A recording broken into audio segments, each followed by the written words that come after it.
Rejoignez dès à présent la grande famille des abonnés de votre chaîne Sika TV sur les réseaux sociaux. Sika TV, le vrai visage de l'actualité en Afrique, est en direct et en replay sur YouTube. Abonnez-vous et cliquez sur la cloche de notification pour ne rien rater. Nous sommes également présents sur Facebook et sur Twitter.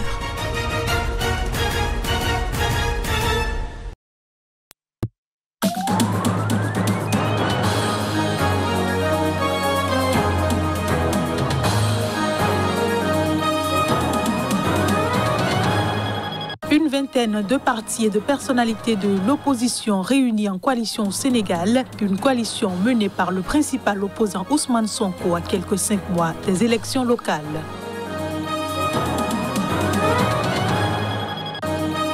Le mandat du président sortant de Sao Tomé et Principe est prolongé en attendant le second tour. Il est prévu pour le dimanche 5 septembre. Les détails à suivre.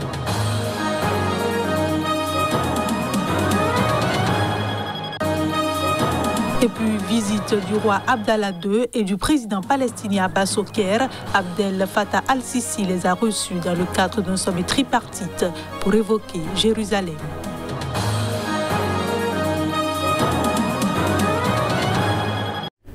Bonsoir à tous et bienvenue dans ce journal. Le mandat du président sortant de Sao Tomé et Principe, Evaristo Carvalho, se termine ce vendredi. Pourtant, l'île n'a pas encore élu son successeur et le second tour de l'élection présidentielle n'aura lieu que dimanche 5 septembre.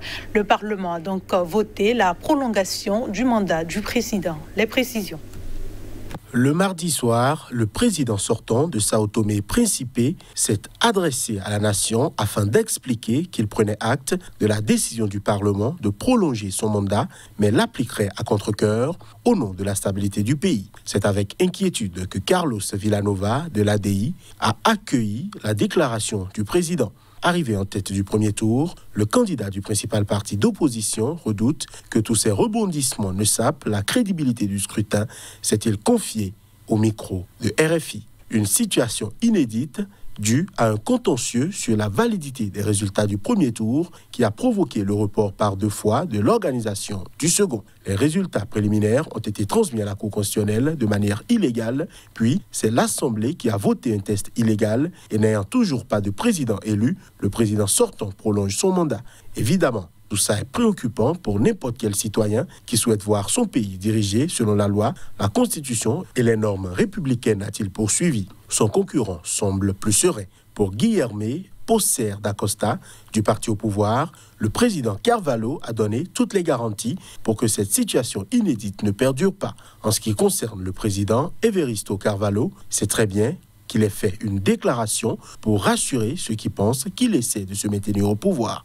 Il a fait un bon mandat, il s'est comporté comme un bon chef d'État qui a œuvré pour la stabilité du pays et il sort par la grande porte.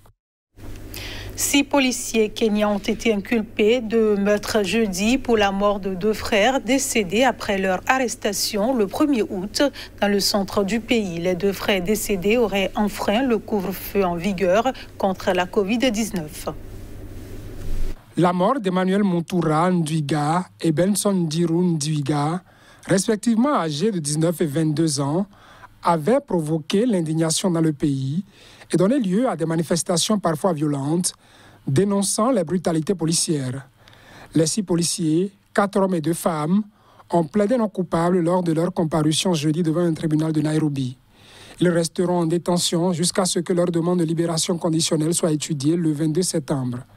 Les frères Ndwiga ont été vus vivants pour la dernière fois le 1er dimanche d'août lorsqu'ils ont été arrêtés par la police pour avoir prétendument violé le couvre-feu en vigueur dans le pays entre 22h et 4h. Leurs corps ont été retrouvés 2 jours plus tard par des membres de leur famille à la morgue locale selon des groupes de défense des droits. La police d'Embu au centre a déclaré que les 2 jeunes hommes avaient sauté d'un véhicule en mouvement, une thèse catégoriquement rejetée par les proches des 2 victimes. Leur mort a déclenché des manifestations, notamment dans le comté d'Embu, durant lesquelles un véhicule de police avait notamment été incendié. Au moins une personne est morte après que la police a ouvert le feu pour disperser les manifestants. Les groupes de défense des droits ont dénoncé ce qu'ils décrivent comme une pandémie jumelle de violences policières au Kenya qui a accompagné le couvre-feu national contre la Covid-19, instauré en mars 2020 et régulièrement reconduit depuis. Nous notons malheureusement qu'il ne s'agit pas du premier décès résultant de l'application par la police des mesures contre la Covid-19, a déclaré le mois dernier le groupe de travail sur les réformes de la police, coalition de groupes de la société civile. Au total, 25 décès suspects liés aux mesures de la Covid-19 ont été recensés selon un communiqué de ces organisations. Plusieurs formations et mouvements de l'opposition sénégalaise ont lancé jeudi à Dakar une coalition menée par le principal opposant Ousmane Sonko. Cette coalition, formée d'une vingtaine de partis et mouvements, naît à quelques 5 mois des élections locales. Reportage.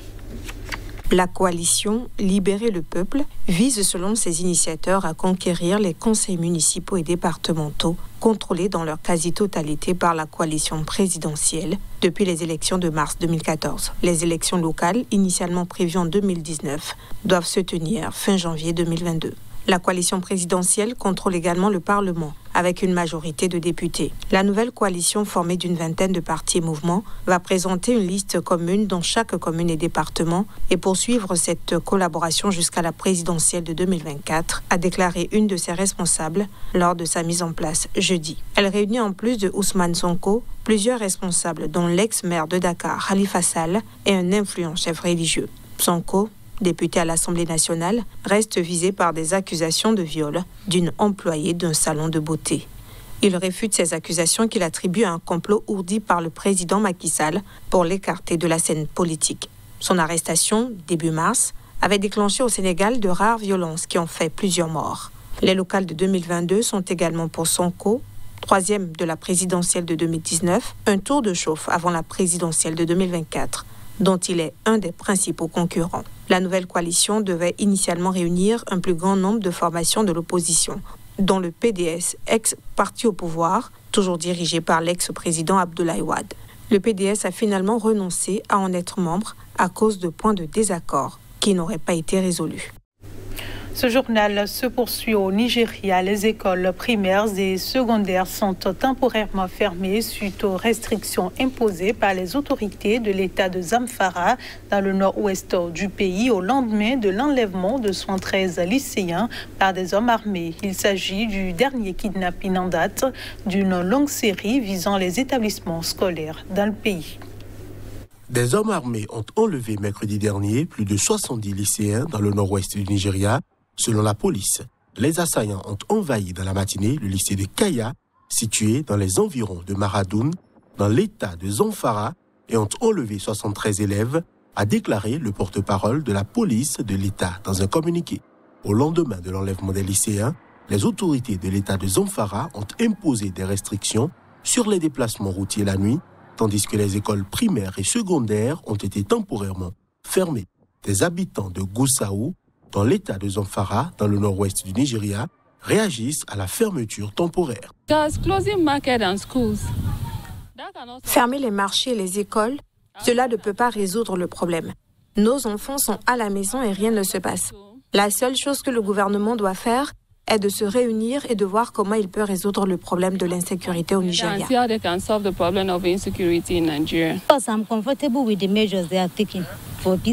Je suis à l'aise avec les mesures qu'ils ont prises pour que la paix règne dans l'État.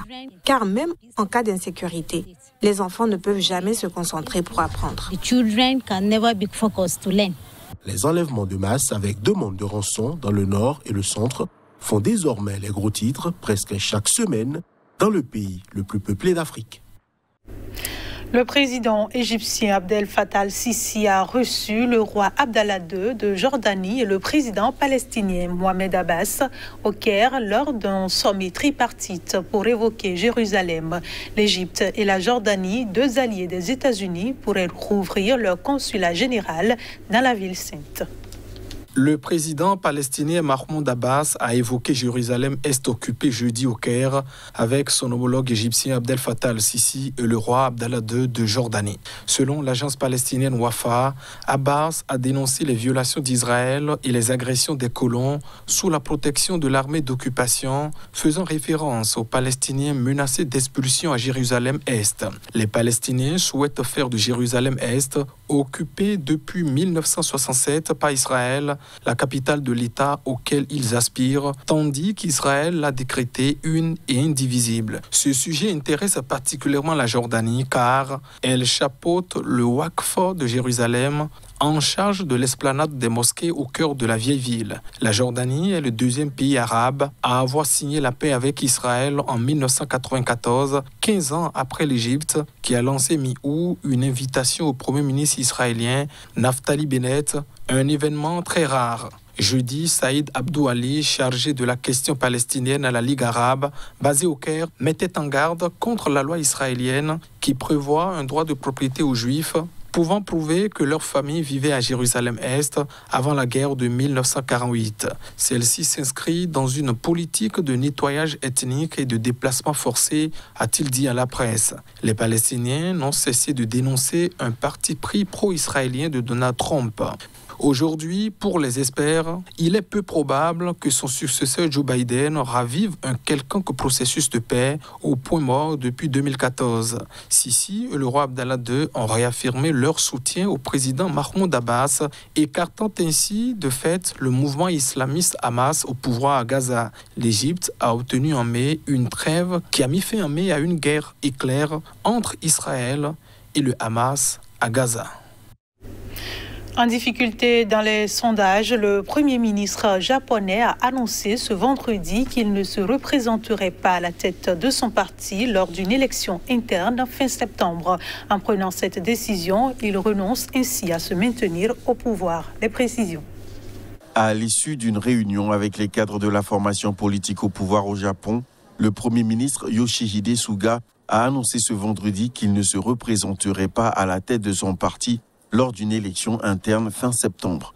Je veux me concentrer sur les efforts contre le coronavirus et avec cela à l'esprit, je ne me présenterai pas à l'élection du Parti libéral-démocrate qu'il préside actuellement, a déclaré Suga.